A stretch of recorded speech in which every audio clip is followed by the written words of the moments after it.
ሀገር የሌለው ሰው ስለ ኢትዮጵያ ለመናገር ከባድ ነው። የኢትዮጵያ ሕዝብ ኢትዮጵያን ወዳለው ብሎ የሚል ከሆነ ከእግዚአብሔር ጋር የሚያገናኘው መስመር ነው ይዞ መሄድ የሚችለው። ምን ለብሰው ልብስ የሰው ነው፣ የምንታከምበት መድኃኒት የሰው ነው፣ የምንበላው ምግብ የሚበቅለው ፈረንጅ በላከው ማዳበሪያ ነው። እዚህ ግንባር ቀደም የሆነችው ሀገር ለምንድነው ወደ ኋላ ያቀረነው? የራስ የምንለውን ነገር በሙሉ ስለተው ነው። እኛ ያልሞከርነው ክፋት ምን አለ እዚህ ሀገር? ዛሬ ቅድስት ሀገር ኢትዮጵያ ምን ሁኔታ ላይ ነች ያለችው ማለት ነው?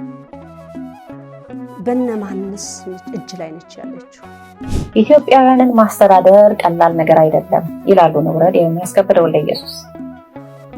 ለአንድ መሪ ሲሾም በኢትዮጵያውያን ላይ መሪ ሆኖ ሲሾም ነገስታትን እያስተዳደረ መሆኑን ማወቅ አለበት ይላሉ። በስመ አብ ወወልድ ወመንፈስ ቅዱስ አሐዱ አምላክ። ሰላም ለኩልክሙ ውድ ዘኢትዮጵያ ትዕይንተ መስኮት ተከታታይ ሰላም እግዚአብሔር ከእናንተ ጋር ይሁን በማለት ሀገር የሌለው ሰው በሚል ርዕስ ዛሬ እናወጋለን። ሀገር የሌለው ሰው። እስከ ፍጻሜው በጽሞና ይከታተሉን።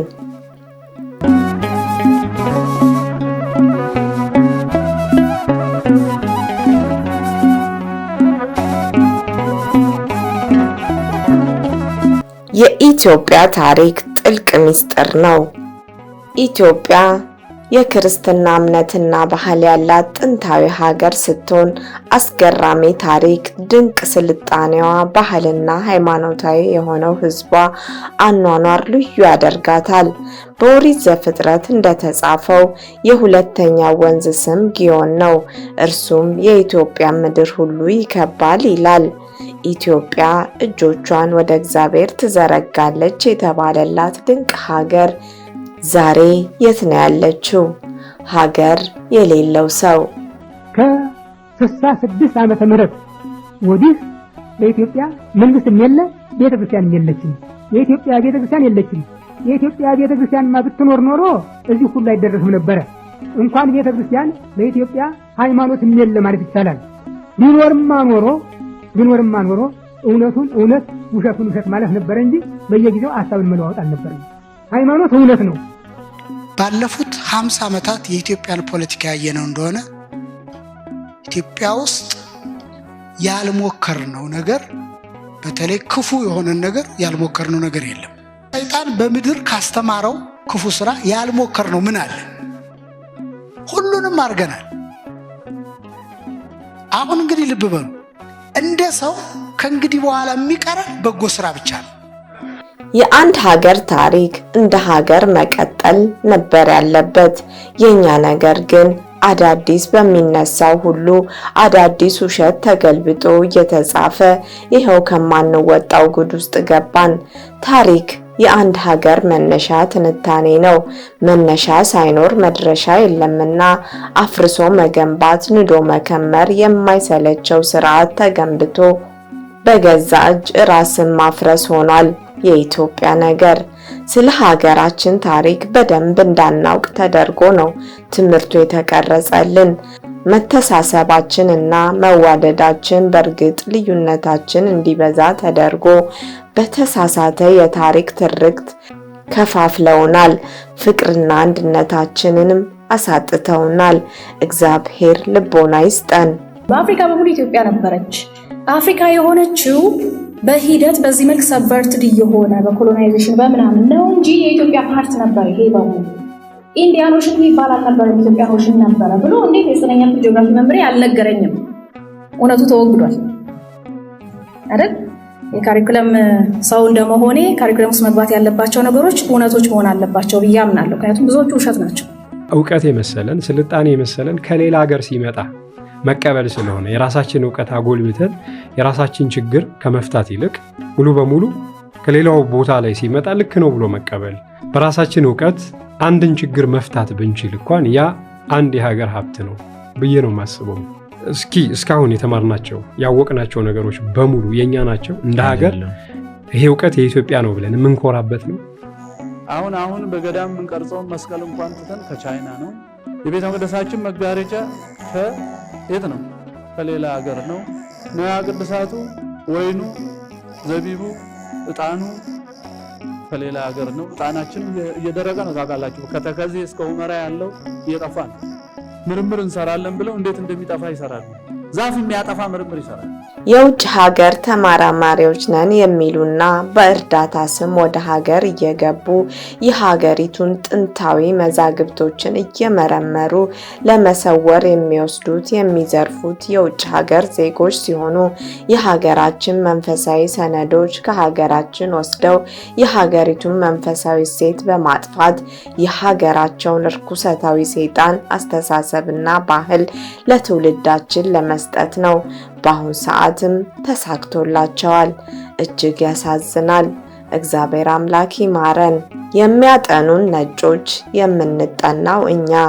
በጣም በሚያሳዝን ሁኔታ የኢትዮጵያ ሁኔታ ተገላብጦሽ ሆኗል።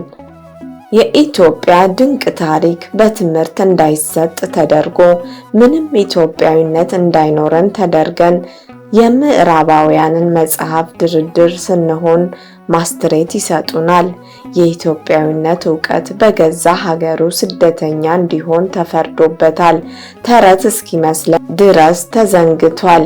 ሀያላን ሀገራት የሚባሉ ለኢትዮጵያ ያልፈቀዱላት ነገር ዋናው ነገር የራሷን የእውነት ዕውቀት እንዳትይዝና ስለ ራሷ በደንብ የምታውቀውን ዕውቀት እንኳ እንዳትቀበለው ነው።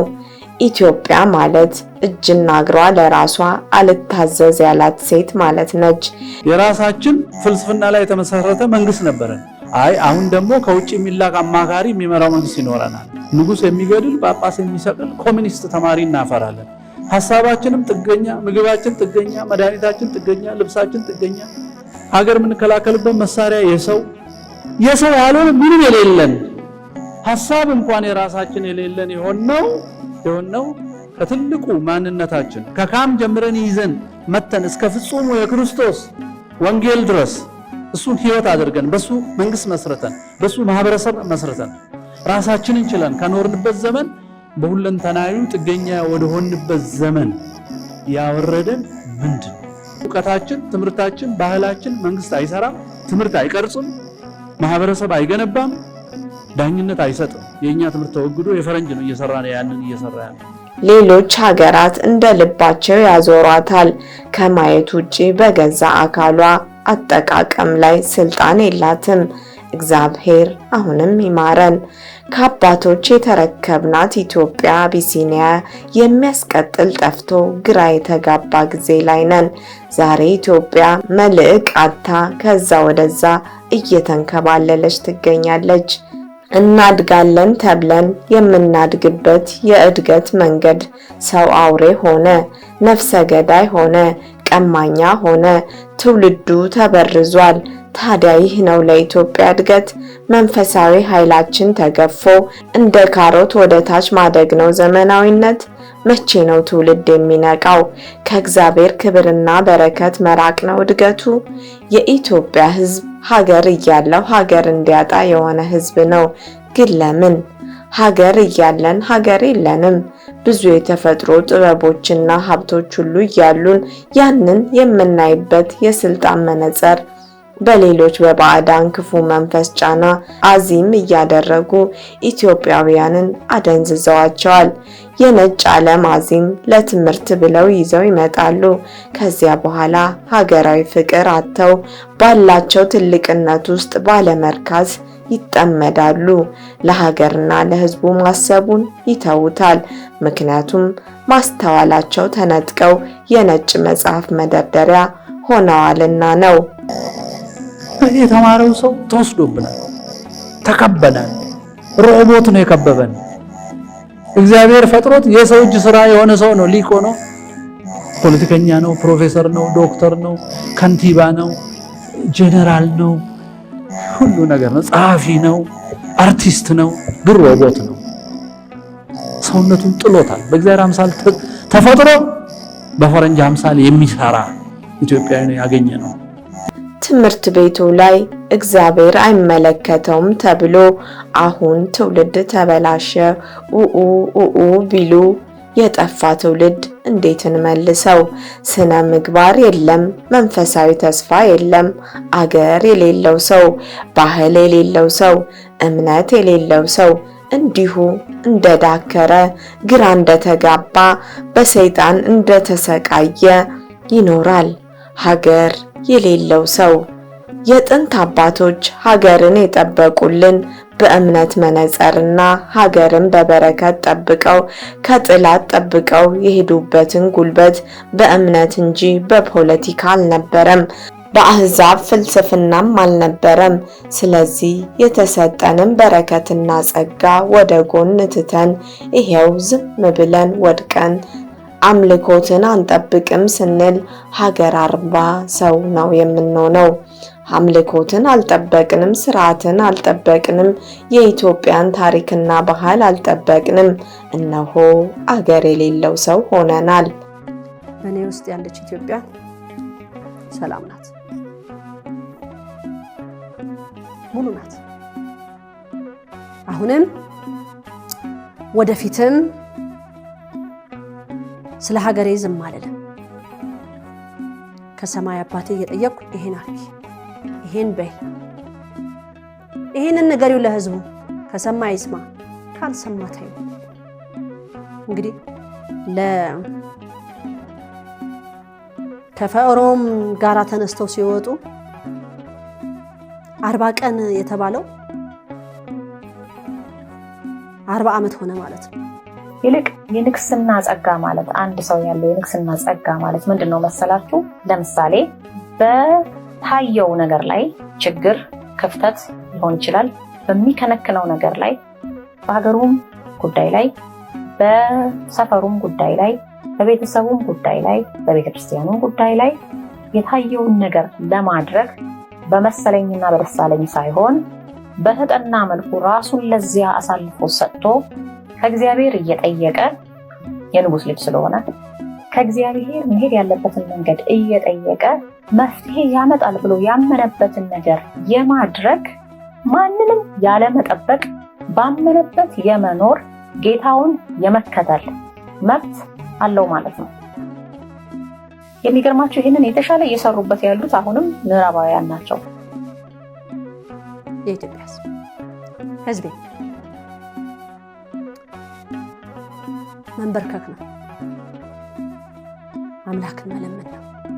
ስለዚህ ሀገር ያለው ትውልድ ለመገንባት ሀገር ያለን ትውልድ እንድንሆን እግዚአብሔር ሆይ ሀገር ስጠን፣ ሕዝብ ስጠን ብለን መማፀን አለብን።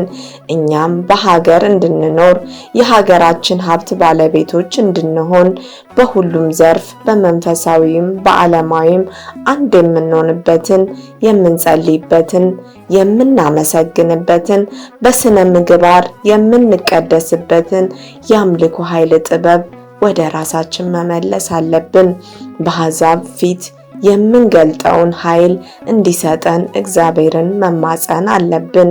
እግዚአብሔር አምላክ የኢትዮጵያን ታላቅነት ይመልስልን፣ ሕዝቡንም ወደ ራሱ ጉያ ይጨምርልን። ወላዲተ አምላክ የአስራት ሀገሯን አሁንም ትጠብቅልን፣ ሕዝቧንም ወደ አምላክ ትመልስልን እያልኩ ለዛሬ በዚሁ ፈጸምኩ። ሀገር የሌለው ሰው። ወስብሐት ለእግዚአብሔር ወለወላዲቱ ድንግል ወለመስቀሉ ክቡር። ይመሐረነ ወይሰሃለነ በርትዕት ተዋሕዶ ሃይማኖት ያጽናአነ ለይኩን።